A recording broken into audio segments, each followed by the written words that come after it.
Hello, welcome to lecture 13 of the Fiat Standard online course. Today's lecture's topic is why Bitcoin fixes this. In the first 6 chapters of the book, in the first section of the book, we looked at the question of how the fiat monetary system works. In the second 6 chapters of the book, in the second part of the book, we looked at the problems that this fiat monetary system causes for the world. And in this, the third part of the book, we look at why Bitcoin is likely the solution for these problems. And in this first of these 6 chapters in the third part of the book, chapter 13, I make the case for why I think Bitcoin really has the properties that are needed in order to fix the problems of fiat. And these are 4 properties primarily. The first one is Bitcoin's salability across space. The second is the fact that Bitcoin separates money and debt. And the third is that Bitcoin is anti-fiat technology. And the fourth is that Bitcoin is a neutral global currency. We're going to look into each one of these now and why they make a good case for why Bitcoin can in fact solve the problems of the fiat system. So, as we discussed in the Bitcoin standard, Bitcoin on-chain transactions cannot be compared to retail payments. Bitcoin transactions are more like final settlement transactions between large financial institutions. It's easy to do instant consumer payments over fiat. They already exist over many different kinds of platforms. The interesting thing that Bitcoin does is final settlement. Bitcoin is more akin to large settlement between large financial institutions than to consumer payments. This is something that I discuss in detail in the Bitcoin standard. So we can't really compare Bitcoin's salability across space to the salability across space of consumer payment technologies because these can be built on top of Bitcoin or on top of other forms of money. What we can compare with Bitcoin is the ability to settle the form of money across international borders.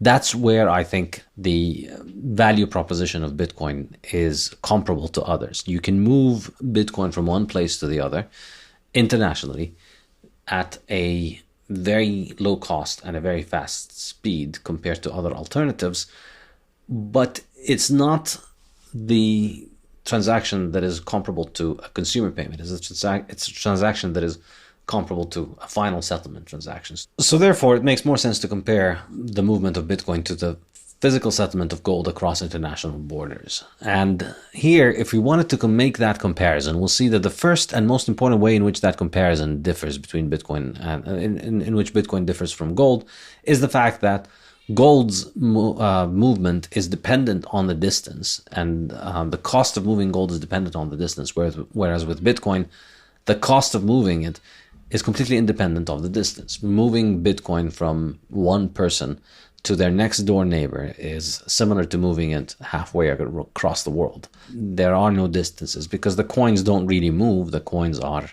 in the magical internet cloud in the sky. And so it's everybody can access the cloud from anywhere. And so therefore the coins can move internationally effectively very, very, very quickly without actually having to physically move anything. So this is a major qualitative difference with gold. With gold, the further away the person you want to pay is, the more expensive it is to move your money. So gold gets more expensive to move with distance and value, but Bitcoin does not. If you wanted to measure that quantitatively, it costs something around $3,000 to send a good delivery gold bar, which is around 400 ounces of gold, across the Atlantic. So if you wanted to send one of these, it's 400 ounces of gold, it's 12.5 kilograms, and it costs around $3,000 to send one across the Atlantic. So this is really where the state-of-the-art technology in final clearance of money is at this point in time with physical money. You know, gold is the most effective form of physical money. Everything else is much more clunky and much more voluminous. So, you know, silver is like the second most valuable, or, well, I mean, there are other valuable metals like platinum or palladium, but generally, per unit weight, gold is the most valuable metal. And so it's the cheapest to move around per unit weight, because, per unit of value, I mean, because it packs a lot of value into a small amount of weight. So with moving money physically, it doesn't get as good as moving gold. And the way that it's the way it's going right now, it's about $3,000 to send a good delivery gold bar across the Atlantic. So, and that bar is worth around $750,000 at this point. So to send $750,000, you need to pay something like $3,000 at this point. By comparison, it costs around $1 roughly to send the same value across the Atlantic with Bitcoin. So if you wanted to pay somebody with a physical bar of gold today, you'd pay them $3,000. If you sent them Bitcoin, you pay them a $1 transaction. You pay them the bar of gold and you pay $3,000 in transaction fees. But if you paid them with Bitcoin, you'd pay something like $1 transaction fee, and then they can buy the bar of gold locally. So it's obviously much more convenient to just be sending Bitcoin internationally than it is to be sending physical gold. So at this point, to send that bar, it's $1 with Bitcoin roughly. It's about $3,000 with gold, that amount of value, that economic value. So even if Bitcoin transaction fees were to rise by 100-fold, they are still going to be 3% of gold at this scale. So Bitcoin transaction fees could grow by around 3,000-fold to become comparable to gold at this transaction level. So Bitcoin transaction fees need to go up 3,000-fold in order for gold to become more expensive, for Bitcoin to become more expensive to move than gold at the scale of $750,000 of value, roughly. But of course, if even at that level, it's for larger amounts of value, if you wanted to send $10 million worth of gold or $100 million of gold, the cost of sending gold increases, whereas the cost of sending Bitcoin remains the same. So Bitcoin could go up 3,000-fold in terms of transaction fees, and it'll still be more attractive than gold for the settlement of anything larger than 1 bar of gold. And so this is really, I think, if I were to try and quantify the advantage that Bitcoin has over gold in terms of salability across space, it's this. It's that Bitcoin transaction fees could go up 3,000-fold, and it'll still be cheaper to send large amounts of value for anything larger than a gold bar. You're still better off sending it with Bitcoin than with the gold bar. That, in my mind, shows me the engineering property that makes Bitcoin fix this. At a very basic level, this is the metric that, in my mind, makes Bitcoin able to fix this, because gold is very expensive to move, which then requires centralization, whereas Bitcoin does not. So in terms of time, so we thought about it in terms of the cost, but now let's think in terms of the time. Gold needs at least a day if you're going to ship it across the Atlantic. But Bitcoin gains confirmation every 10 minutes, which increases the level of certainty with every 10 minutes. Now, we've never had a rollback of the chain for one block, basically. So the larger your transaction, the more you need to wait. There's some people would say 6 transactions is a good heuristic, but of course it depends on the amount of value that you have, because the larger the amount of value that you have in the transaction, the more lucrative it is for attackers to try and attack it, and so therefore the longer you need to wait in order to make sure that the attack is expensive. So it's not clear how much you need, but as the network grows, the ability to confirm new transactions, the ability to confirm large transactions also grows, because the assurances, the bigger the size of the network, the bigger the amount of processing power that is on the network, and the larger the amount of electricity expenditure taking place in the network, that effectively makes the network more and more secure, because it makes it harder and harder to rewrite the record of transactions, so that nobody can go and take your money effectively, double spend the money that they gave you. They give you the money and then they take it away by rewriting the record. So the bigger Bitcoin gets, the more expensive it is to produce each block, the larger the quantity of money that you can clear and become confident about with each block of confirmation. Okay, so with when think of it this way: when Bitcoin was worth around $100 per Bitcoin, if you wanted to send $1 billion of Bitcoin, that was maybe worth more than the entire network at that time, or worth something like the whole network. So if you did put $1 billion in Bitcoin and tried to send them, that was the biggest thing in the network. And then it wasn't very secure because a lot of people could conspire to take your coins. So you had to wait for a long time to move $1 billion. At that point, you wanted to get a lot of confirmations. You maybe waited for several hours. But now moving $1 billion requires a lot less confirmations. So as the network grows, that amount of value is becoming less and less significant for the network overall, which makes it easier to move it around. So currently, you can move billions of dollars of Bitcoin with the confirmations that you can get in a couple of hours. And with time, the network is just going to grow into being able to clear larger and larger quantities with fewer and fewer confirmations for any level of assurance or for the cost of attack. The Bitcoin Standard podcast is brought to you by thesafehouse.com, my independent publisher and bookshop, selling the best Bitcoin books in high-quality cloth hardcovers built to last for generations. Most books these days are pretty fiat. They're flimsy and they fall apart quickly, and I did not want that for my books, so I set up the Safe House especially to provide you with beautiful, long-lasting classic cloth hardcovers you can proudly pass down for generations. You can get copies of my 3 books, The Bitcoin Standard, The Fiat Standard, and Principles of Economics, and you can also get copies of Lynn Alden's Broken Money, Parker Lewis's Gradually Then Suddenly, and Matthew Lysiak's Fiat Food, to which I contributed a few chapters, and Mexican billionaires Ricardo Salinas Pliego's new book, The Bitcoin Enlightenment. We now offer bulk discounts so you can buy books for yourself and for the friends and family you'd like to learn about Bitcoin. Buy any 2 books for $50, any 5 books or more for $20 per book, and for more than 50 books, it's only $15 per book. Go to thesafehouse.com, the SAIF house.com, where you can get all of these books in high-quality cloth hardcovers, delivered worldwide, and get 10% off for paying with Bitcoin. With fiat money constantly debasing, preserving your wealth isn't an option or luxury. It's a financial and moral imperative. If you're familiar with my work, you know the only financial advice I ever give is to buy and hold Bitcoin for the long term. This has never failed anyone. If you want to buy Bitcoin, I strongly recommend using Swan, a group of hardcore Bitcoiners laser focused on making Bitcoin easily accessible. While most scramble to react to each new crisis, Swan private clients are already positioned in the only monetary asset with absolute scarcity, Bitcoin. Swan Private partners with families and institutions who share a principled conviction in Bitcoin as the foundation for multi-generational wealth.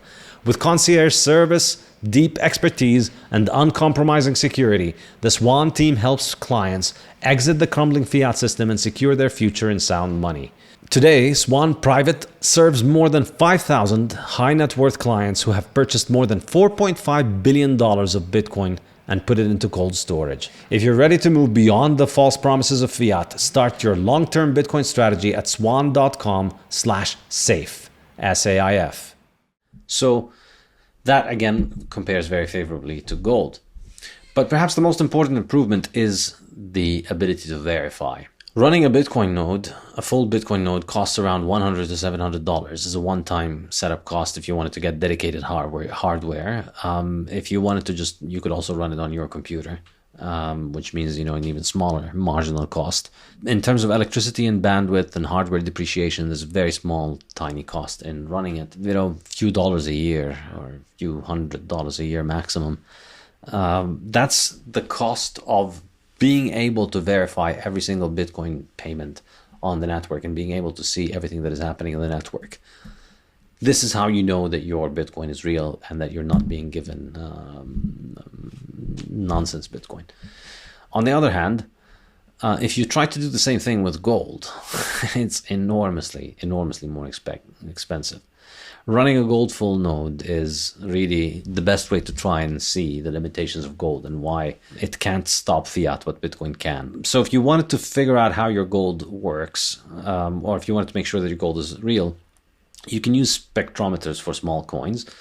But if you're thinking about large bars, if you're running a global settlement system between banks and international agencies that don't trust each other, that need to have something to perform final settlement with, you can't use a spectrometer on the large bars. You know, the bar in which the clearance was happening, the one that I showed you earlier, that can't be assessed with the spectrometer sufficiently. For these large bars, if you wanted to be sure that they were real, your only option is to melt the whole thing down and recast it. So the fact that it's so difficult and expensive to verify gold is the reason why the current system of gold trading is more like a centralized database. It doesn't even matter that there's physical gold behind it, because you're just trusting a bunch of people.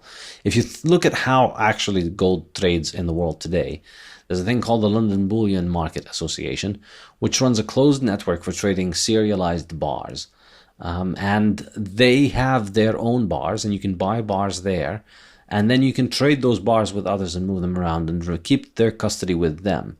So they verify the gold when they receive it, but you can only verify your gold by withdrawing it out of the system and melting it down. So if you take it out of the system, of course, it then becomes not part of the system, so then you can't move it, and then it becomes really expensive to move it around. But if you wanted to use it for trade, you have to have it in the London Bullion Market Association. And without that agency, which is the only agency that does this, gold is extremely limited in its spatial salability. It's very expensive to move a brick of yellow metal around. And without a free market in the clearance of gold, faster and more efficient and transparent alternatives cannot develop. You know, why is gold clearance so archaic? Why can't we have a modern mechanism of clearing and settling and trading gold around the world? And in fact, why can't we have gold banks? Why can't there be financial institutions that are built on gold? Well, the reason is that they're basically criminalized in order to make fiat money possible. So the fact that the operation of this network depends on the authority of the London Bullion Market Association makes it far more like fiat in its nature. The hardness of gold becomes less consequential to its operation when it increasingly resembles a fiat token on a proprietary payment network. It is precisely the absence of a cheap, reliable, free market option for gold clearance that made its monetary role untenable in the 20th century. If we don't have a mechanism to move gold around freely, so that there's price discovery in gold, so that buyers and sellers can meet and agree at a price for gold in terms of other goods, then it's not going to be possible for gold to have a monetary system built on top of it, because governments are just not going to build that system on top of it, because they want to build it on top of their fiat tokens. So if the money has low salability across space, those who can move it quickly have some degree of monopoly power over it. There's a premium attached to higher salability. Gold with a bank is much more saleable than in your house. When you think about it this way, what happens when you put your money in the bank is that, especially if there's a monopoly bank, you know, if you live in a town where there's only one bank, money in that bank is much more saleable than money that is in your pocket, because you could go to that bank and send that money halfway around the world, whereas the money in your pocket, if you wanted to send it halfway around the world physically, is much more expensive.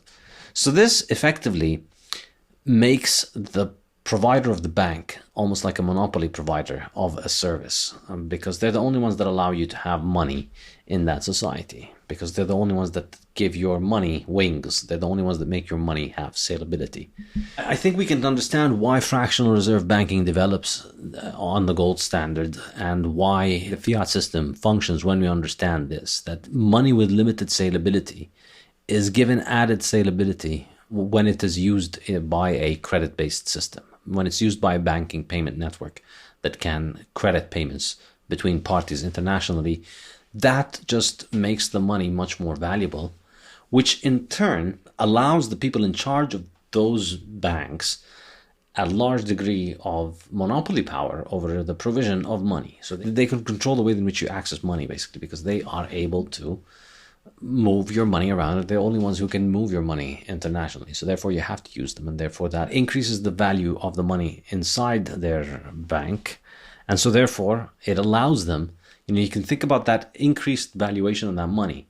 It allows them to print more money effectively by issuing more credit than they have money, because people will still need to keep their money on that bank so that they're able to move it. So on the flip side, the higher the salability of the money across space, the more it can travel without needing third parties, the lower the cost of redeeming it out of a banking system, and the harder it is for the rail operators to tamper with the supply.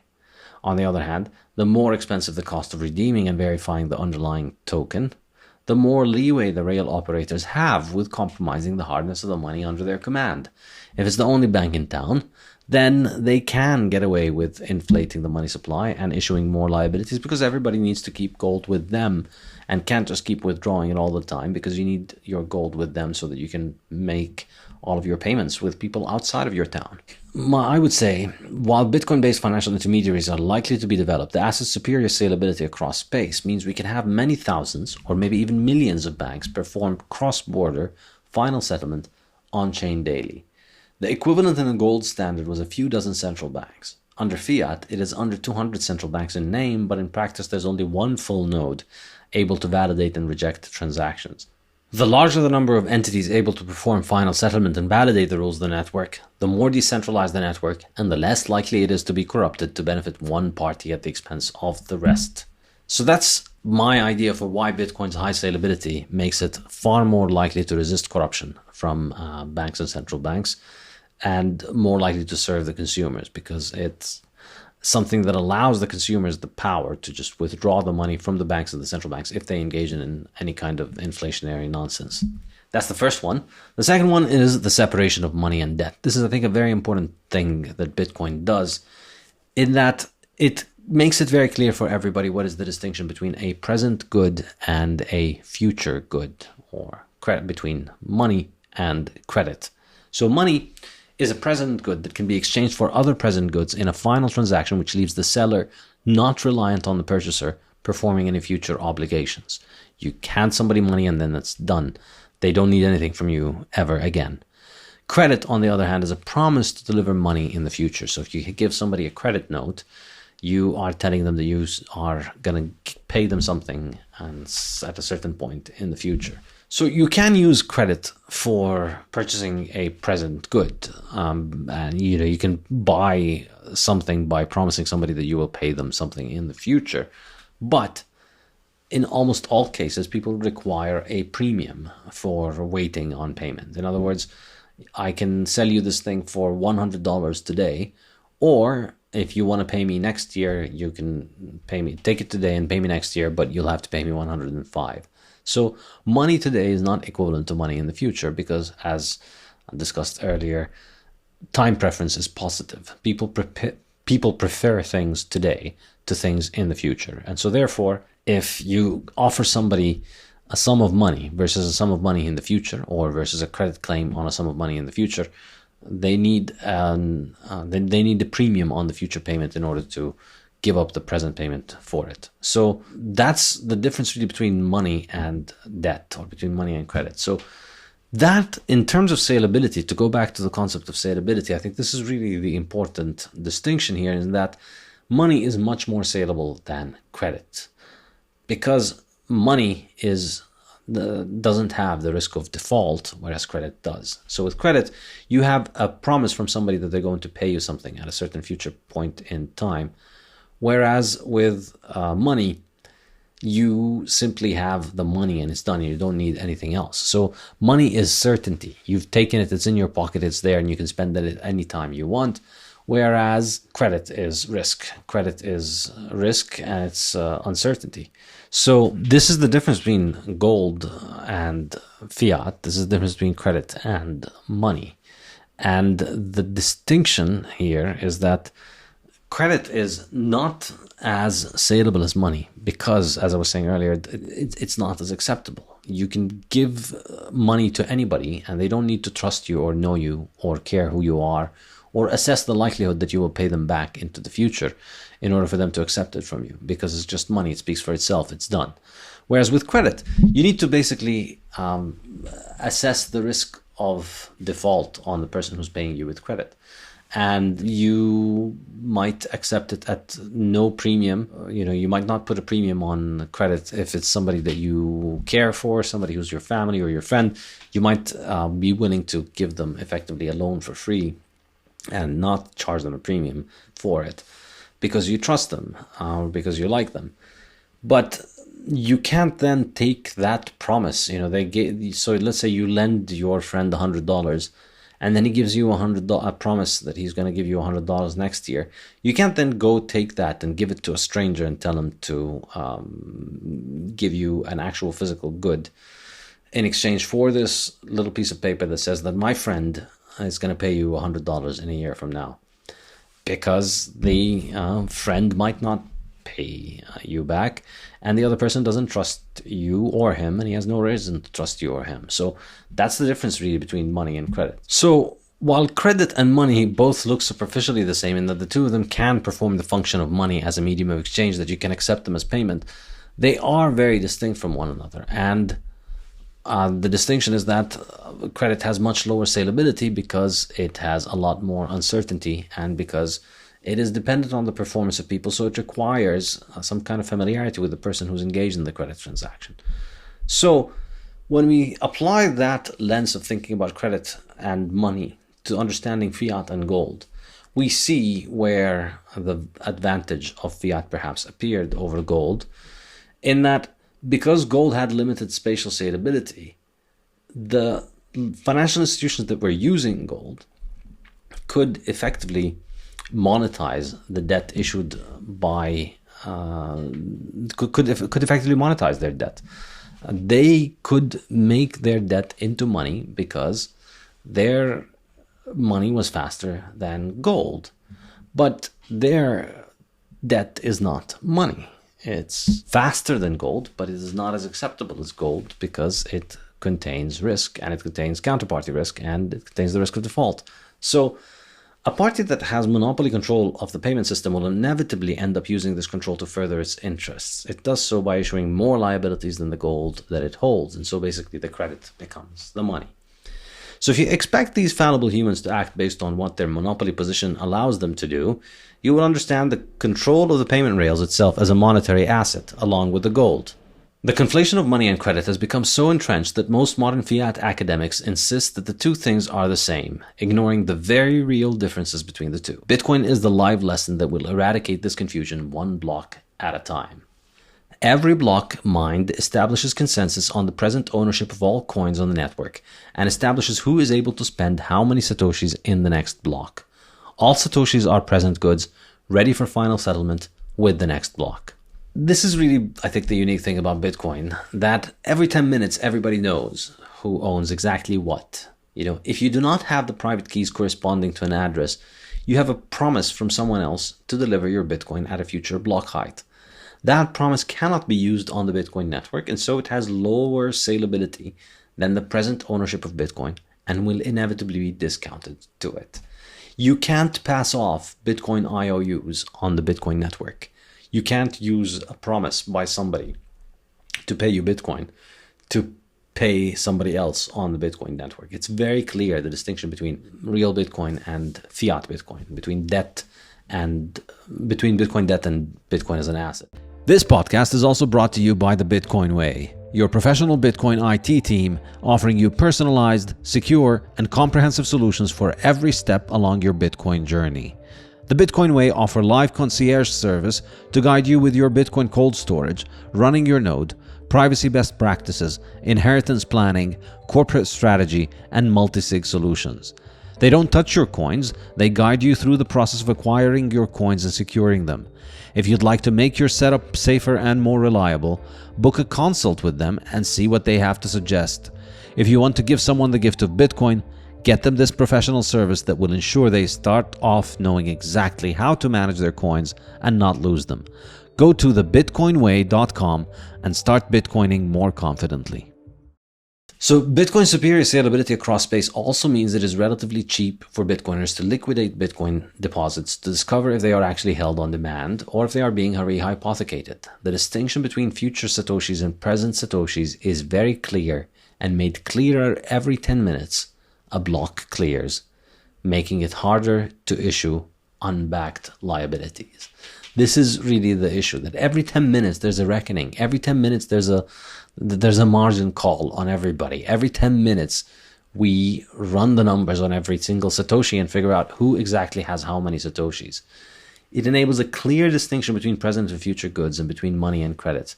Makes future goods into future goods again Everybody now can understand the difference between present goods and future goods. Present goods are things that you could take right now, that can serve you right now, that are present right now, or it is money that can pay somebody on the Bitcoin network at the next block height. That's a present good. Everything else is a future good. Every other liability, every other piece of paper that says I'm going to give you Bitcoin at a certain point, or you can come and take your Bitcoin from me under certain conditions and situations, all of that is a future good. It's not going to cut it. It's not going to be like Bitcoin. So in the fiat standard, customers have no choice but to deal with their local central bank for banking and settlement of international payments. Thus, central banks can mismatch the maturity of their obligations and give customers fiduciary media instead of money. The monopoly command over the international transfer of wealth protects central banks' fiduciary media from facing the kind of market test possible with Bitcoin-based institutions. Bitcoin is the zero maturity asset against which all liabilities and obligations can be placed and measured.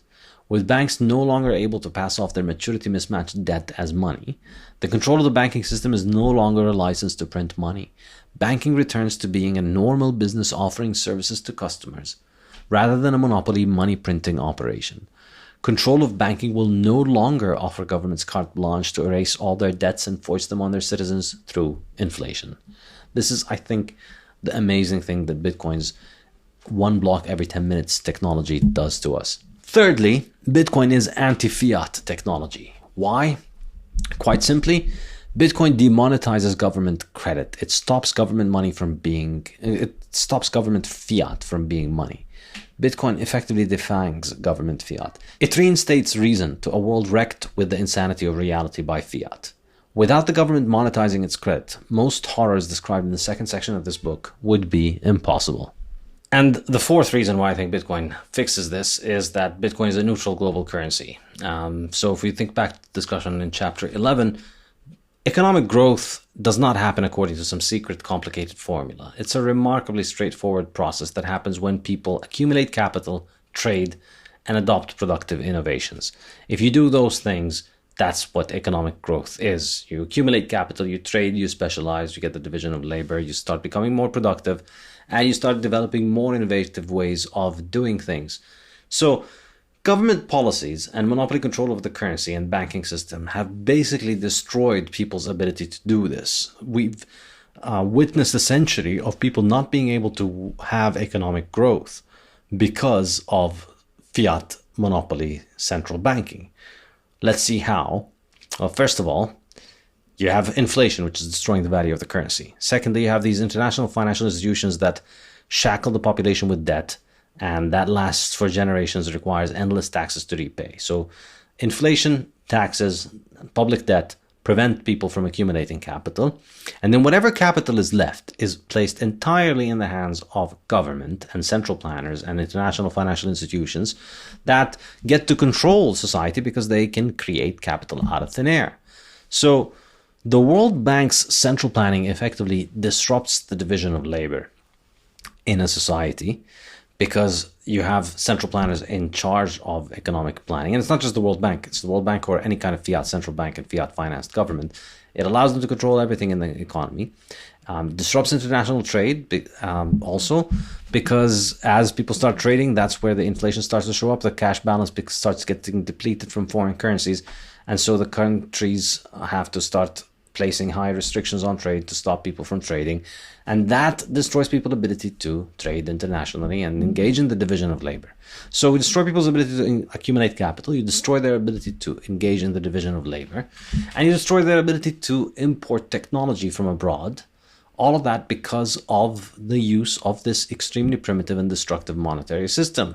All of that because of a political currency. And all of the problems discussed in chapter 11, wherein the US essentially gets to run the world because of the currency, all of that comes from a political currency. And all of that is fixed by having a non-political currency. So to conclude, it's not that Bitcoin can just end poverty. It's not making such a wild claim.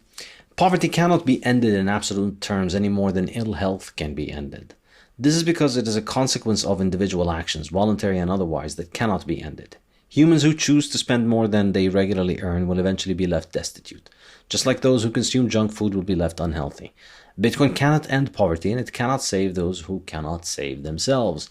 But what it does offer is far more valuable than anything fiat can buy: the economic freedom allowing those who can save themselves to do so. A world financial system built around Bitcoin would replace international financial institutions with the normal workings of the free market. There can be no global lender of last resort in that world. There can be no global bureaucracy to centrally plan the world's economies, trade, and capital movement. And that is why I think Bitcoin is such a big deal, because it can free people to seek the economic freedom that they want and to meet their own ends and their own needs. That's why I think it is such an enormously powerful technology that really truly solves the essential problems with the fiat monetary system.